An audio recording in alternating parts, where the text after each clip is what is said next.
Warzone, Call of Duty's answer to the Battle Royale craze, was once a dominant force in the gaming industry. From its explosive launch in 2020, it reshaped the genre with fast-paced gunplay, iconic weapons, and a massive player base. But fast forward to today, and things have taken a turn for the worse. What happened? How did Warzone go from an exhilarating must-play experience to a frustrating mess that even die-hard fans struggle to enjoy?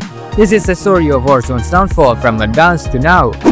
Let's take it back to March 10, 2020 when Warzone first dropped as a free-to-play battle royale. The timing was perfect, the world was stuck indoors and Warzone became a social hub for millions. Where Dunks was an instant hit, a massive well-designed map packed with diverse POIs, memorable locations, and just the right amount of radicality. The game had a unique identity, loadouts, Sagula, contracts, all elements that made Warzone stand out from the crowd.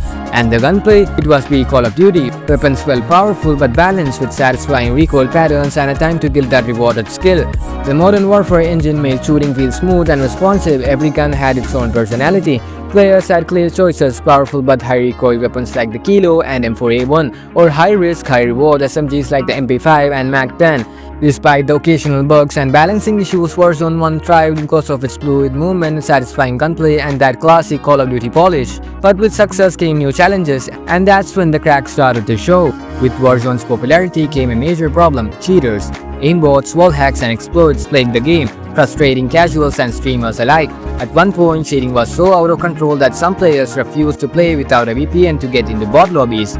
Then came the technical issues: dev errors, game crashes, broken weapons that could one-shot across the map, the DMR-14 meta, pure misery, the FFAR and AUG meta, another nightmare. Every update seemed to fix one issue but introduce 5 more. And yet, despite these problems, players still had hope. But that hope faded when Warzone 2 arrived. Warzone 2 was supposed to be a fresh start, new engine, new mechanics, a brand new map in Al Mazrah. But instead of improving on what made Warzone great, Infinity Ward stripped away its identity.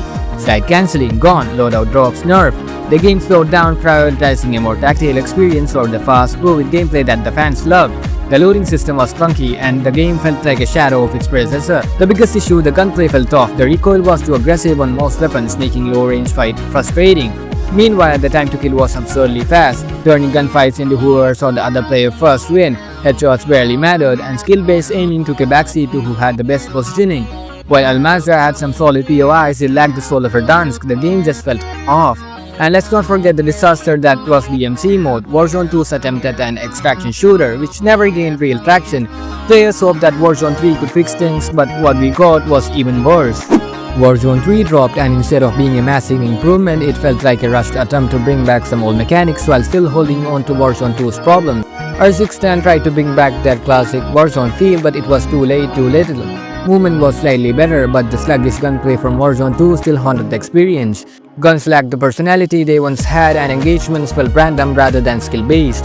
The weapons themselves were another issue. Balancing was all over the place, with certain guns dominating the other meta for a few weeks while others felt useless. And don't even get me started on how long it took for broken weapons to be patched. Warzone 3 felt like a game caught in the middle, torn between trying to please both casuals and competitive players, but failed to satisfy either. So what went wrong? Warzone's downfall wasn't caused by one big mistake, it was dead by 1,000 cuts. Poor decision-making, technical issues, uninspired gameplay, and a failure to evolve with the genre all led to its decline. Can Warzone be saved? Maybe, but unless Activision listens to its community and learns from its mistakes, Warzone might just become another relic of gaming history. What do you think? Did Warzone ever recover, or is it beyond saving? Let me know in the comments below. Subscribe to get me monetized so I can get a new PC and review the game. I don't think you'd want to see me play in a PS4.